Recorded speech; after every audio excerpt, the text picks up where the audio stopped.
மதிப்புக்குரிய சிஎம் ஜெயலலிதா அவர்களுக்கு எதிராக நான் ஒரு குரல் கொடுக்கறதுக்கு சில காரணங்கள் இருந்தால் கூட இந்த காரணம் ரொம்ப முக்கியமானது. அது இந்த பாஷா விழாவில் அந்த வெறிகுண்டு கலாச்சாரத்தை பற்றி நான் பேசினேன்.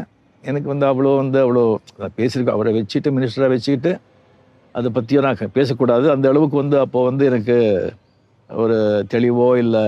அது பேசின பிறகு அது தெரிஞ்ச பிறகு அப்போ ஒரு ஏடிஎம்கேல ஒரு மினிஸ்டராக இருந்தார். புரட்சி தலைவி ஜெயலலிதா அவருக்கு அவரை அந்த பதவியிலேருந்தே அவர் தூக்கிட்டாங்க.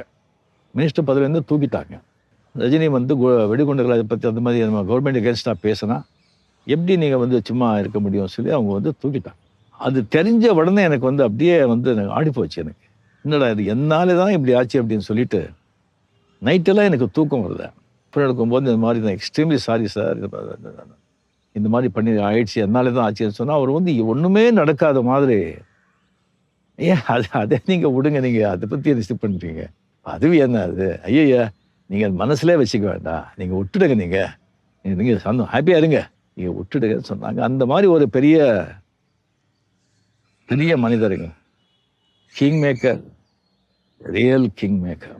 மதிப்புக்குரிய சிஎம் ஜெயலலிதா அவர்களுக்கு எதிராக நான் ஒரு குரல் கொடுக்கறதுக்கு சில காரணங்கள் இருந்தால் கூட இந்த காரணம் ரொம்ப முக்கியமானது.